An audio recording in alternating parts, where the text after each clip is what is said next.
The unstoppable Michael Caine. Madam, would you like my autograph? He's everywhere. I'm Bill Macatee. In sports, Playboy's hottest selling issue.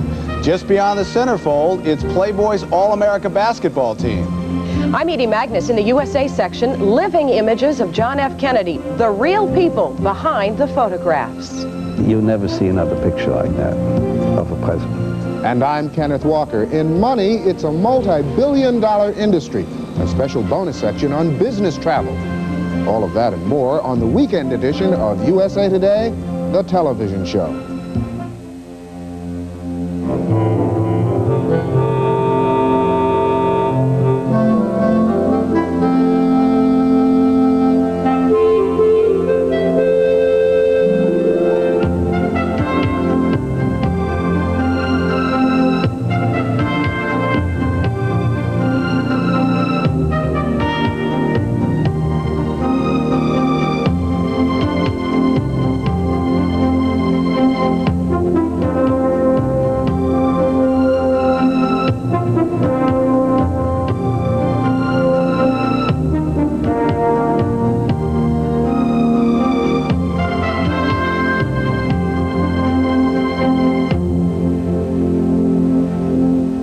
Michael Caine is entertainment's greatest workaholic, and at the age of 55, he shows no signs of slowing down. His latest movie, Without a Clue, opened this weekend. A second film, Dirty Rotten Scoundrels, is due out December 15th, and this weekend is the conclusion of Jack the Ripper, his American television debut.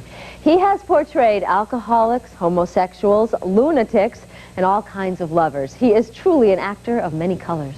Well, you all settled in? Right, we can begin. My name is Dr. Elliott. Carnahan. Harold Dean. I've tried to come out of a different box every time and surprise or amuse or entertain people with it. Why don't you call me Sam? But you may call me Frank. It's me, Milo Tyndall. And at the same time is to entertain myself. Harry Palmer. My name is Harry Palmer. When you look like me, I look like people. You know what I mean? And that's the great thing. That's why I keep getting cast in movies, because I look like people. Are you Sherlock Holmes? I am indeed, madam. Would you like my autograph? His versatility is already the stuff of Hollywood legend. In the last 32 years, Michael Caine has made 69 films, sometimes as many as 4 a year. Well, chin-chin. The first starring role came in 1964 in a movie even he can't remember. In Zulu. I do love you. In his second big movie, a romantic on-screen kiss with Shirley MacLaine. The name of that one?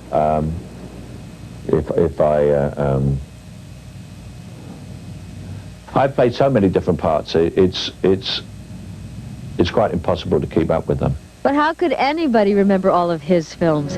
Caine's even played roles within his roles, like a transvestite killer in Dressed to Kill, or a bumbling Irish detective in Sleuth. What a hell of a way to spend New Year's Eve. He has appeared in some awful movies, like Beyond the Poseidon Adventure. Did you ever read this one? But he's also won an Academy Award for Hannah and Her Sisters.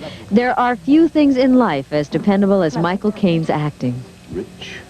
I always imagine producers sitting in an office with a very, very sort of difficult or off-the-wall sort of character, and they say, we're not going to get any of the regular stars to do this. We'll have to get Michael Caine. He'll do it. What are you doing? Falling. Falling. Yet for all of his roles, Caine says none of them shows his real character. And that's the way he likes it. His work reflects not his own life, but the lives of others. My ear, you know what it does to In me. movies, there are two types of acting. There is, the actor who says, here is a picture of me. And I am the other sort, which is, I lift up a mirror. And I say, this is not me, this is you. And what you should do if you are amused or moved by any performance that I give, you should be sitting there saying, that is a real man, because he's just like me. How does he know that's how I am? And Michael says that of all the romantic roles he's played, he feels his finest performance was as a bisexual in the film California Suite. Well, next week, author Lisa Birnbach travels to Indianapolis to promote her new book, Going to Work. So what, you may say, until you learn that this is city number 21 in a 6-week book tour. Our USA Today cameras followed her as she crisscrossed the country, talking up her latest literary effort.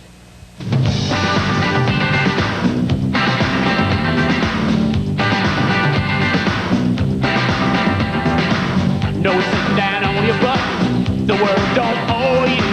No sitting down in a rut, I want to show you. Don't waste your energy on making enemies.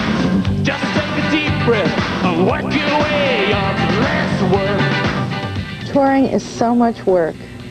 I know it must look very glamorous to people who've never been through the experience. I've been through, I think, 8 pairs of pantyhose in the last week.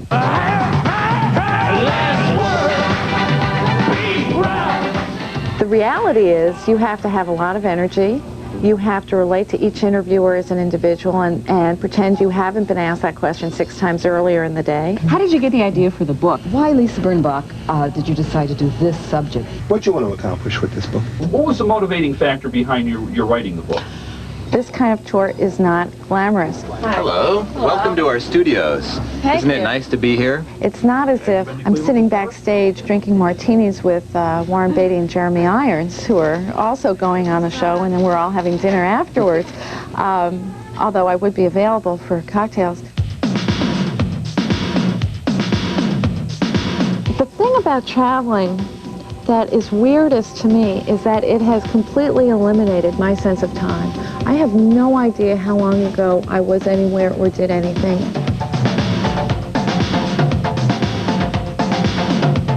I mean, this is just another form of work. Bye. Bye. Bye.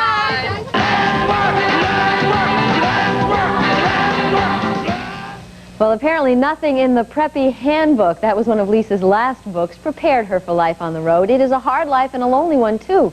She told us that once we finished our story and the cameraman and the producer left, she missed them. Well, let's check in now with our young inventors. You know, they say that necessity is the mother of invention, but for young Caitlin McCracken's 3 tiny kittens, necessity was having no mother at all. Hi, my name is Caitlin McCracken, and I'm 9, and this is my invention, the orphan kitten feeder for 3. I found the kittens under piles of garbage, and their mom was just gone. I put the orphan kitten feeder into the basket with the kittens, and they didn't nurse from it. They didn't know what to do, so I tried showing them, and then they kind of understood. I want to be a veterinarian, and I want to help animals. I think the most important thing is that they're cared for and that they're happy.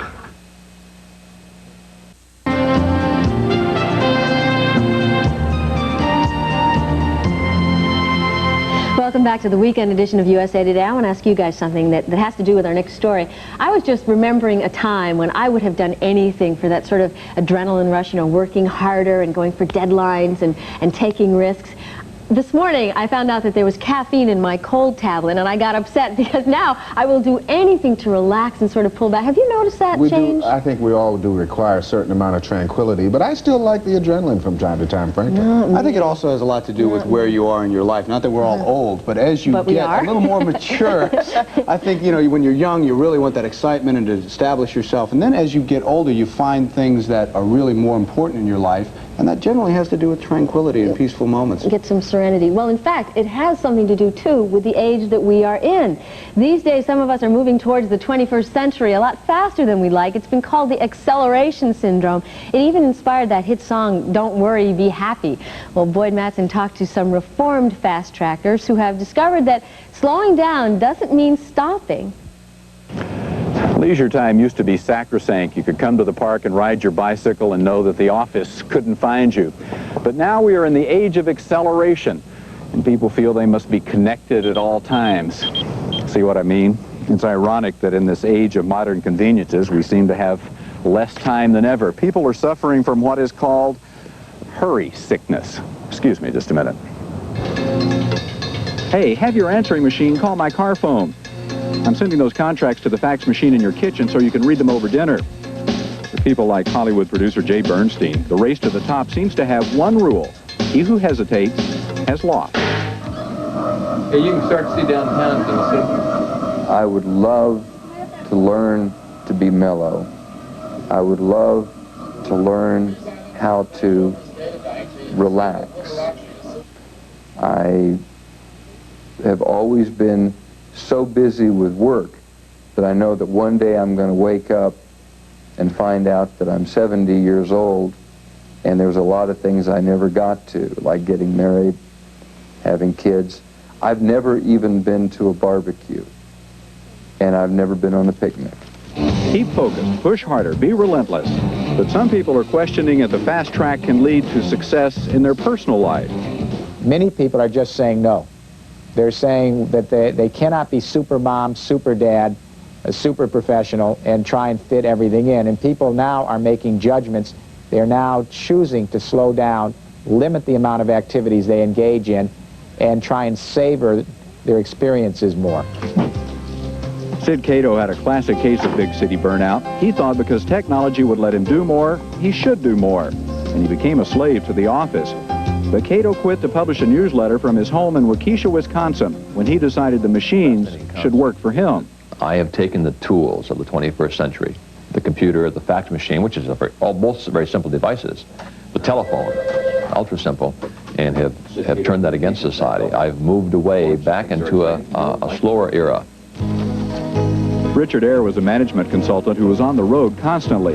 Linda Eyre was a writer-musician who lived by her appointment calendar. Neither parent could schedule in enough time for their 9 children.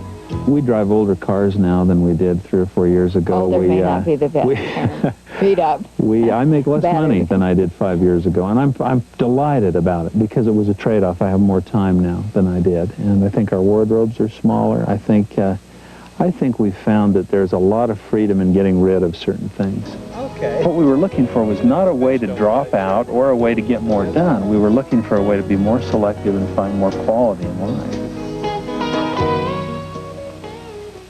The old Protestant work ethic traditionally taught that the harder you work, the better it would make your life. But the Eyres and numerous other couples are finding that there is a point after which, if you increase the work, it brings a diminishing return for the quality of life.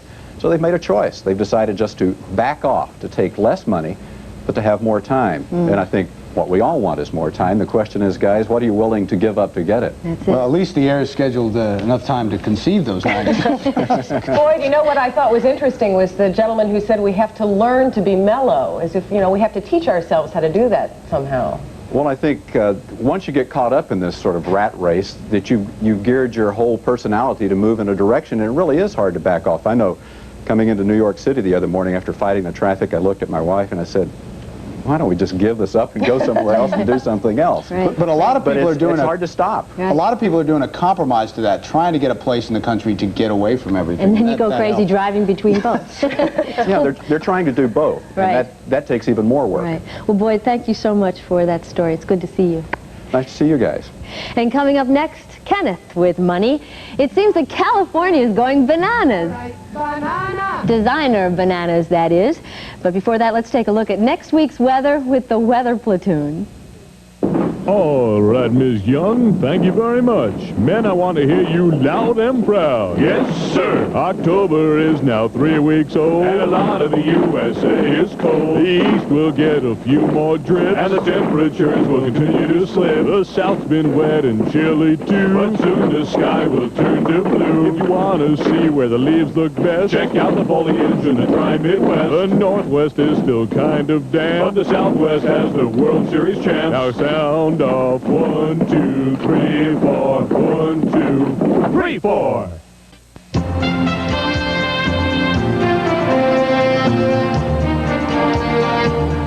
In this week's Your Money Plan, we take a look at a woman who's taking charge of her life and her finances after a painful divorce.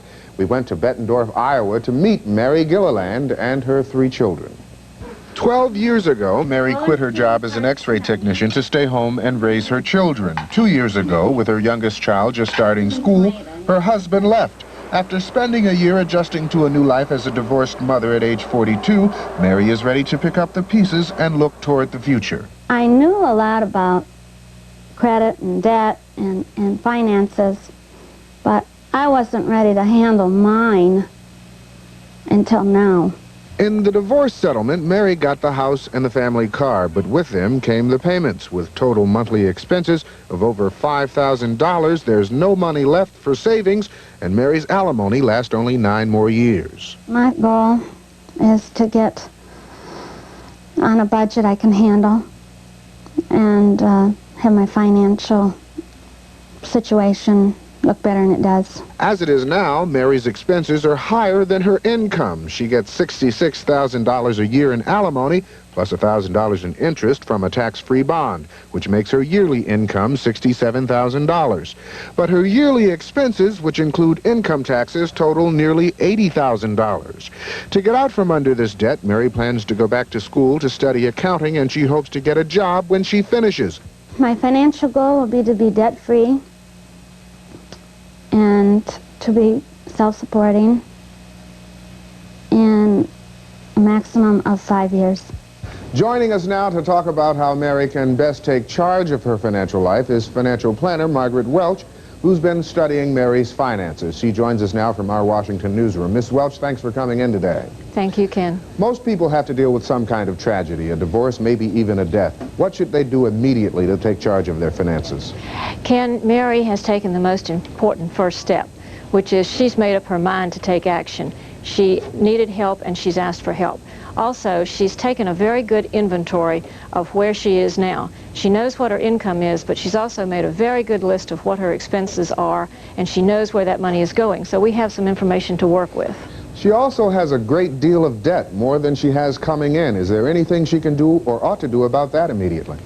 Yes, Mary is going to have to cut these expenses to get that debt burden worked down. Also, she has a very high house payment because her mortgage is only a 10-year mortgage. I think that practically speaking, she ought to look into refinancing that house, getting a 30-year mortgage and stretching those payments out. In the first place, she'll have higher interest payments, which can be deducted against her federal income tax. And in the second place, she'll have smaller payments, so she'll have more discretionary money. Are there any long-term goals a person in her position ought to make? Her alimony payments run out at some point. Yes, they do. They run out in 9 years. And Mary has made a decision that she's going to go back to college, and I think that's a very good decision. I think that she can afford, for the next 4 years, to spend the money and the time to get herself a degree.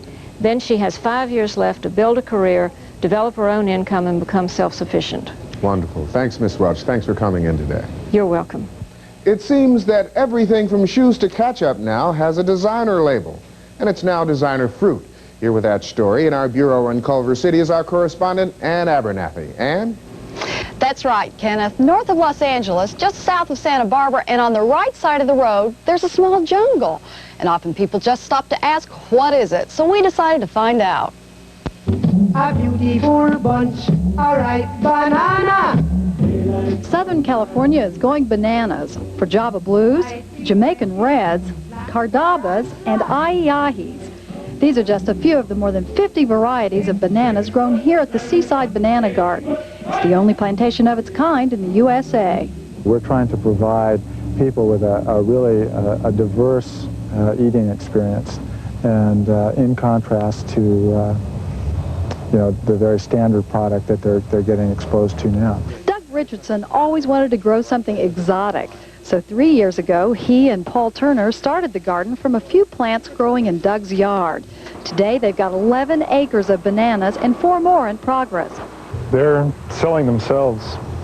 The whole countryside is clamoring for them. It took the company 2 years to turn a profit, but by the end of 1989, Seaside expects to gross over $200,000 annually. 6 foot, 7 foot, 8 foot, punch! Demand is growing so quickly that Paul and Doug are working close to 16 hours a day, harvesting more than a ton of bananas a week.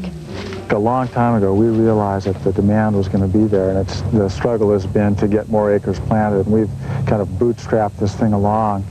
One reason for the plantation's success is the land. This narrow strip is a microclimate, an insulated area where the temperature almost never falls below 50 degrees. Its unique location makes competition in California unlikely. He's found a place that's absolutely perfect, and I'm not sure that there's another place like that anywhere along the coast. Paul and Doug are shipping 40 to 50 cartons of their samplers a week. That's in addition to what gets sold to grocery stores and restaurants. Dan Strallo is one local chef who's sold on Doug's bananas. People always just come here for the bananas, per se. And we use them in our desserts, and we use them in a lot of our fish and chicken dishes. They're hot sellers at the produce stand, too. Well, I try them all, because I think they're so interesting. There's such a variety. I like the lady fingers, and I like the ice cream bananas, and I get whatever I'm in the mood for. Paul and Doug don't care if their customers pick favorites, as long as they keep buying by the bunch. Coming up, frequent flyers' biggest gripes. Stay with us for our business travel bonus section.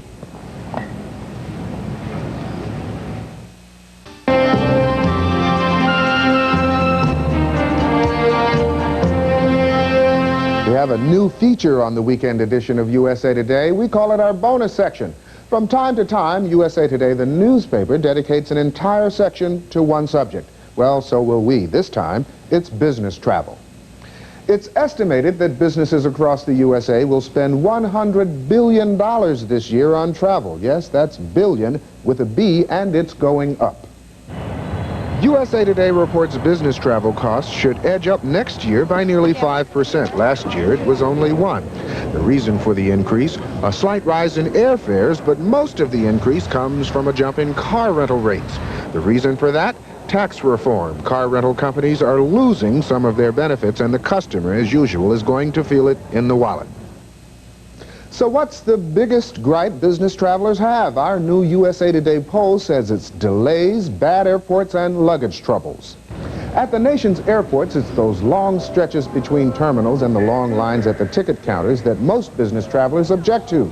And flight delays, over half of those surveyed say their flights are delayed by a half hour 25% of the time.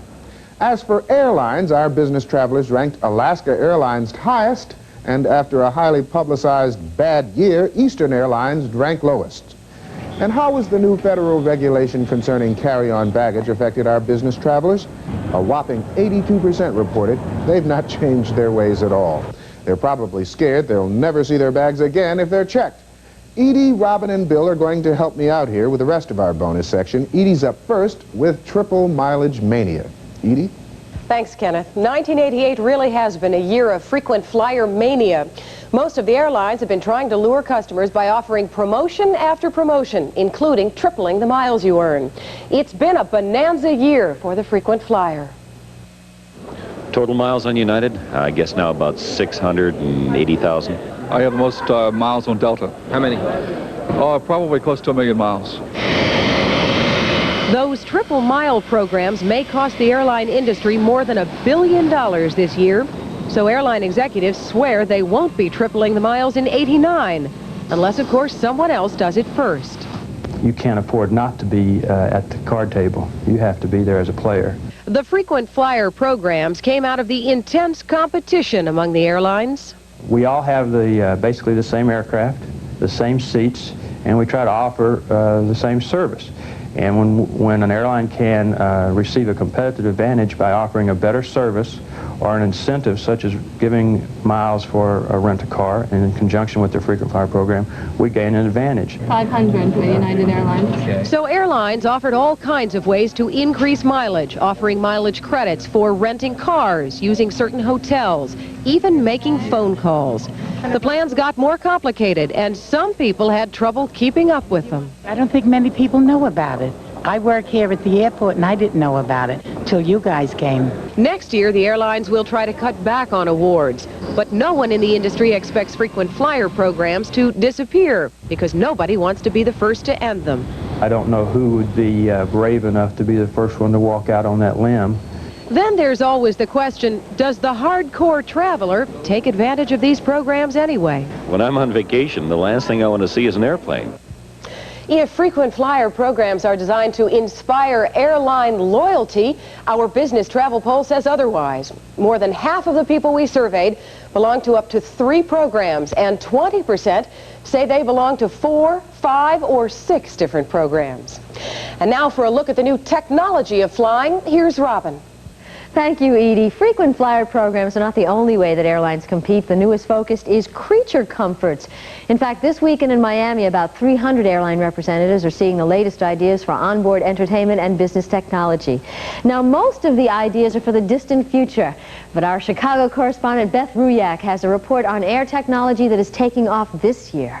We believe that anything that contributes to that passenger's comfort is going to be well accepted. So why not enjoy your own video screen and a choice of 6 channels? That's what this is. It's called Airvision, and Northwest Airlines has been trying it out since June. But are we leaning toward it? Yes. And do we believe it's a coming trend? Yes, we do. It's like a VCR system with 6 tapes. You pick what you want to see, and in what order, you pay about $8. For now, Northwest only has Airvision on one 747 flying from Detroit to Tokyo, but it's going over so well, passengers will probably see Airvision on more planes and other airlines next year. You're looking at a display generated by the Airshow. Airshow literally shows you how and where you're traveling. It's already a hit on foreign airlines, and in the U.S., United is trying it out on 2 of its jets which fly overseas. Especially those air carriers that fly long over-the-water routes. Airshow is free to passengers but costs as much as $50,000 per plane to buy and install. United isn't convinced it's worth the price. Meanwhile, a new onboard phone system is proving to be an ideal investment for Pan Am's East Coast shuttle. One of the important things for any business person is the ability to keep in touch. I have used it, and I intend to use it more often. Pan Am shuttle passengers are ringing up about 4,000 calls every month. It's terrific to have this kind of convenience, especially if you're working for a living. Convenience means more technology, but airplanes that look like mobile offices and living rooms are not so far away. Thank you, Beth. And Bill is next with a man who could probably use some of that technology. Bill? Well, that's right, Robin. When a sportscaster, a friend of mine, Marv Albert, is not on the air, he is in the air, traveling around the world to his next assignment for NBC Sports. Of course, staying within the rules, but I will stretch things to the limits at times. I'll do whatever it takes. For a gold medal. Marv Albert, along with the fight doctor, Ferdy Pacheco. And beautiful San Remo on the Italian Riviera. Hi, everybody. I'm Marv Albert. Here in County Staffordshire, England, some 150 miles north of London. We're getting set on the boardwalk here in Atlantic City. And in our first fight, I probably hold the record for frequent flyer mileage. I probably hold the record for most airlines flown over the last year because we've had so many European trips along with my regular travels. But people always ask me, you know, is there a fear of flying? Do you get sick of it? You're tired of that? And I really tune out to that, and I find that I catch up on a lot of reading, come up with a lot of ideas, and I find it very relaxing. World Series? Yeah, let's hope. With more miles traveled than a lot of pilots, Marv offers these observations. Well, distance between gate and the entrance to the airport, to me, is a key. These days, with the fine record of the airlines handling baggage, you try to carry on as much as you can, but with long trips, that's impossible. So when you're carrying on, I have managed to build up my arms without taking steroids, I might add. Marv does have some difficulty finding privacy while using public transportation. I'll be by the urinal, and someone else will be there, and they'll say, "Aren't you Marv Albert?" And I usually get that correct. I say yes, and then after they finish the urinal, they'll put out their hand to shake your hand, and that's a very tough moment. Marv Albert up close and certainly personal. With the World Series now over, of course, Marv will hopefully be able to use some of those frequent flyer miles he's accumulated to take a much-needed vacation. Kenneth? Thanks, Bill. Thanks, everybody. If you think Marv Albert has it bad, what about people who may actually be addicted to travel? Travelholics. That's the cover story in Monday's business travel bonus section in USA Today, the newspaper. Coming up, the greatest sports bar in the USA. Bill Macatee's up next. 'Cause I'm a wanderer, yeah, a wanderer. I roam around, 'cause I'm a wanderer, yeah, a wanderer. I roam around.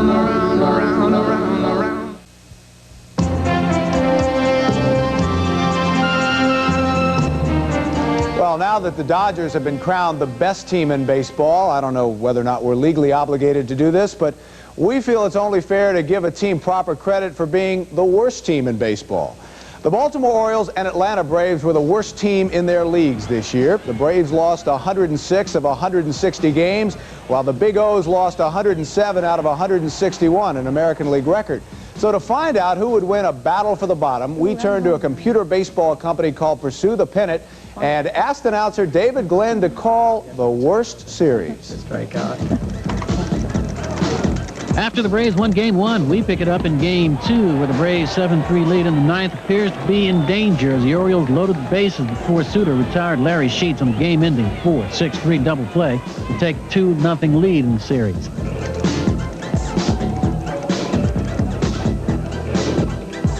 The teams then moved to Baltimore for Game 3, where Oriole pitching shut out the Braves' bats, while Eddie Murray's RBI single in the sixth provided all the offense the Orioles would need to pull within one game. I just think if we can get things going, the people performing the way they're capable of performing, this club is going to be all right.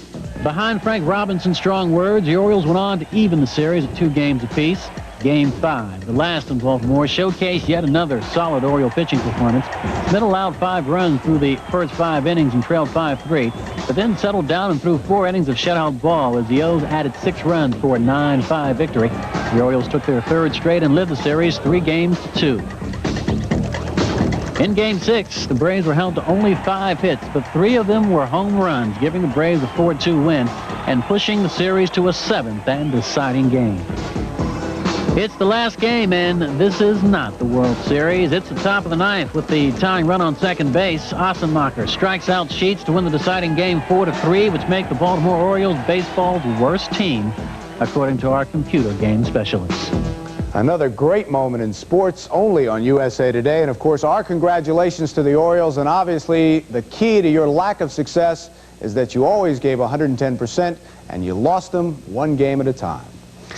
The December issue of Playboy magazine hits the stands this week, and like everyone else, we read this magazine for the articles. Yes, there it is, college basketball.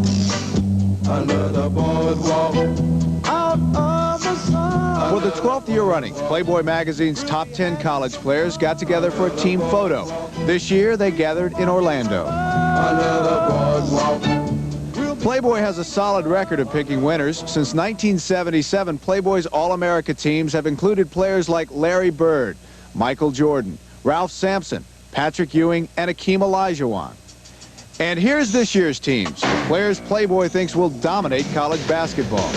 Mark Macon, a 6'5" sophomore from Temple who averaged over 20 points a game his freshman year.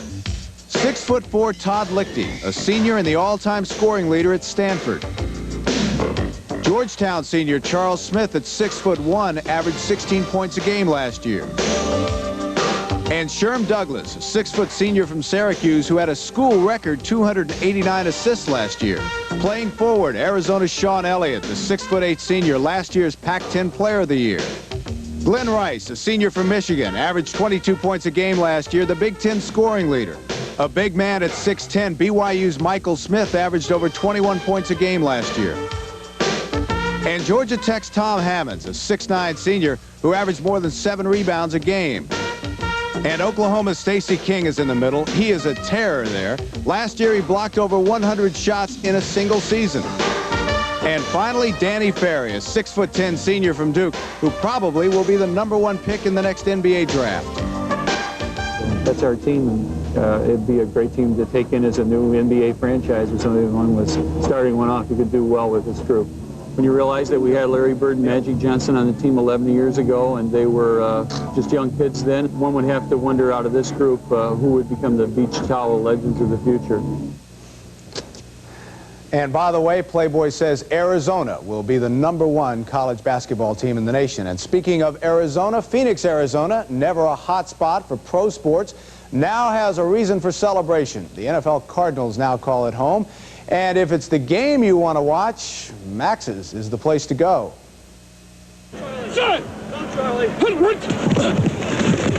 Dallas-Pittsburgh's on at 10 o'clock. Yes, we have that in the pennant room. That's going to be a big screen, and we have it in a little TV at the bar.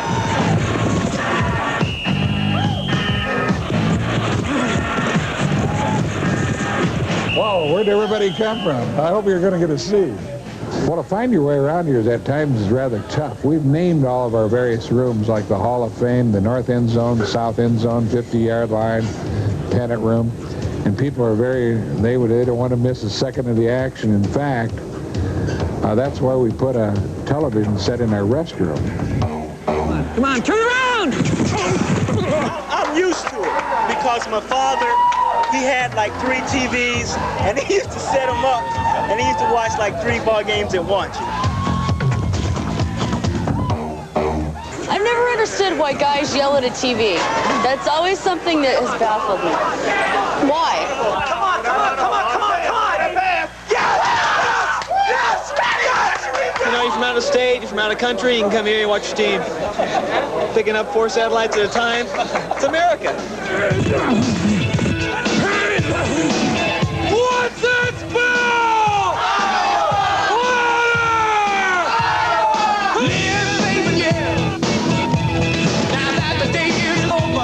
Sports is in my blood, and so is this place, really. This is our Hall of Fame.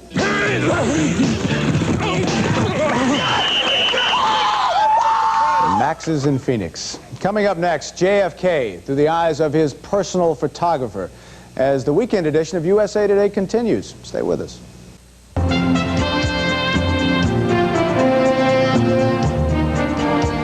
On Monday, the Justice Department will release a new study that contains troubling news for our youth. The number of children in the USA is declining, yet there are more children in jail or under government supervision than ever before. According to the study, the main reasons for all of this, gangs and drugs. And now to politics. This past week, the presidential campaign took a dramatic turn as Michael Dukakis fell in the polls, and his campaign appeared unable to find a way to get back in the race. In spite of the national polls, the fact is the presidential race is fought state by state, where it is winner take all in the Electoral College. For example, George Bush could win California by just 1 vote, but pick up all of its 47 electoral votes. Last month, we took a different look at the campaign by turning to political analyst and USA Today odds maker Danny Sheridan. Today, Danny joins us again to give us his odds in the 7 largest states. Danny, thanks for joining us. Let's start with California. Bush would definitely be favored in California. He's an 8-5 favorite. The state has voted Republican since 1948, with the exception of Goldwater in 1964.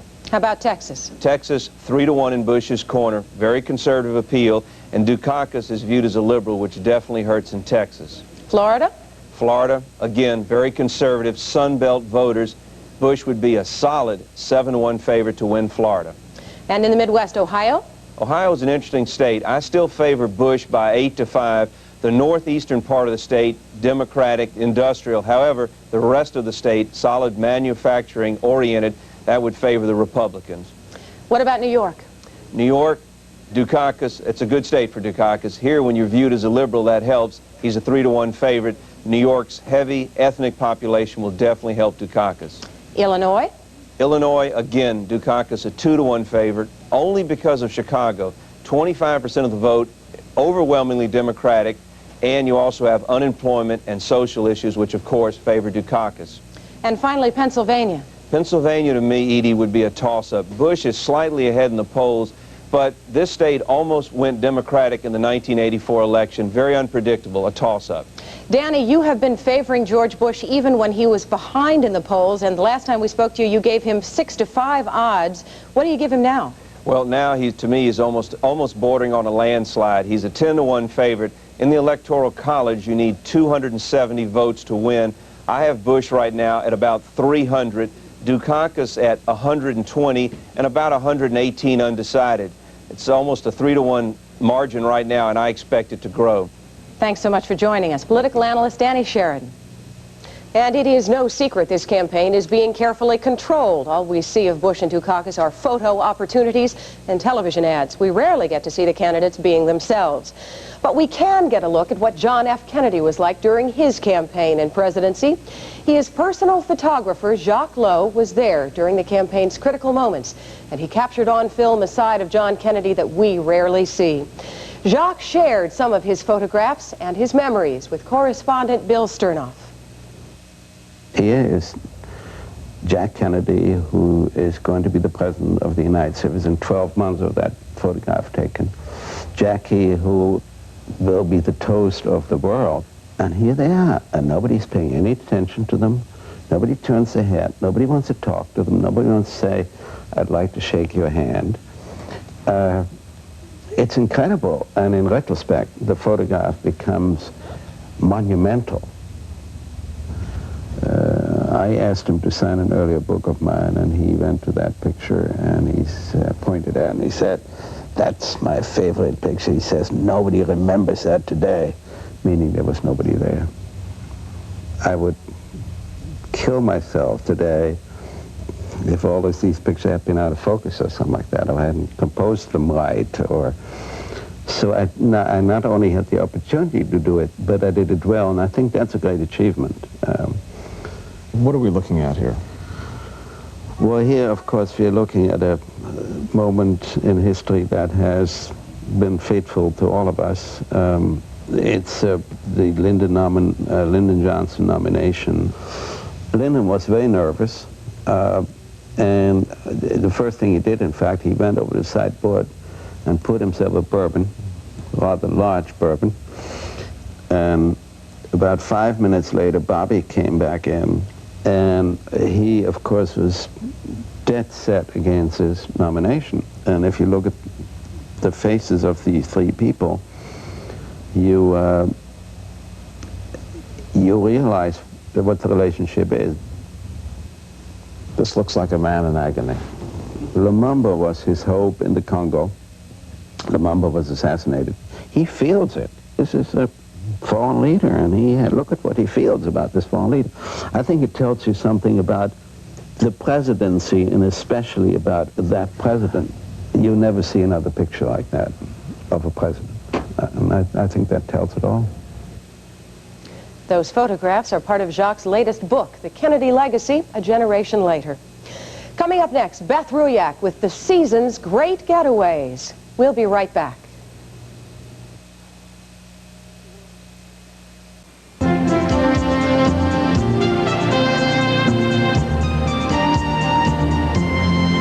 Welcome back to the weekend edition of USA Today, and for this next segment we have gone to great expense to bring a prop on the show.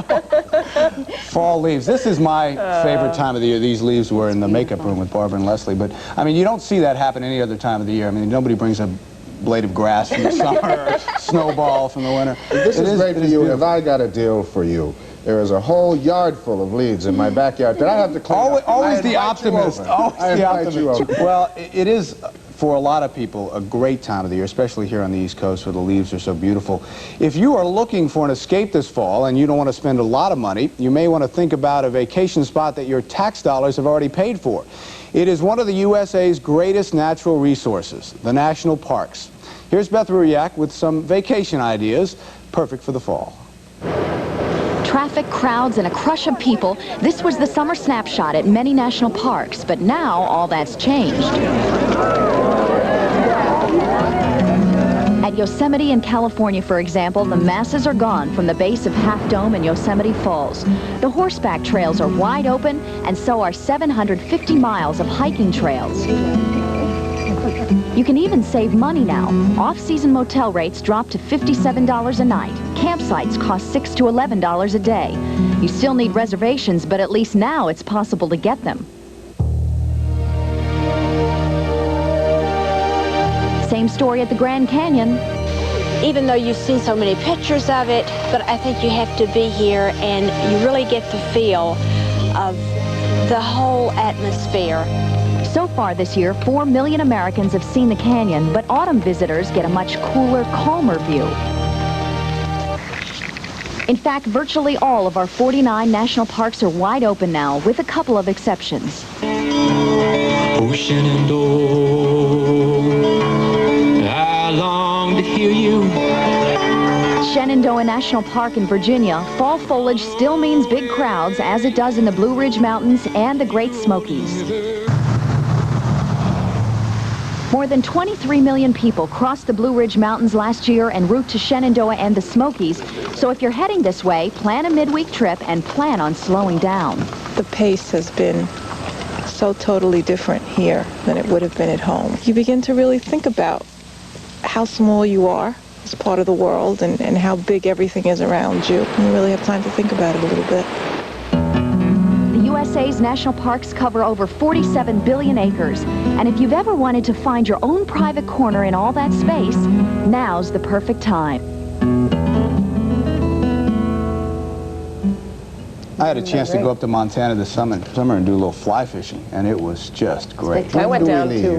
When do we leave? Yeah, I was going to say. Are your bags packed? My bags. Interesting note, after all the terrible fires at Yellowstone this summer, a lot of people think that the park is completely ruined, but Wyoming and Montana are actually putting together a $3 million public relations campaign to get the word out that most of the park is in fine shape and is still a beautiful place to visit. So I don't know about you guys, that's it for me. I'm We were talking earlier about getting some serenity. That's where I go to get it, to the Grand Canyon, to the Snake River in Utah. You just get there and there are no phones, Kenneth. But the Shenandoah Mountains. Yeah, we're lucky because they're right here. On the East Okay, Coast. you've got a point, Shenandoah Mountains. Around. We're going to check our vacation schedules. That's it for us on the weekend edition of USA Today. We'll see you all on Monday. Bye-bye. Bye.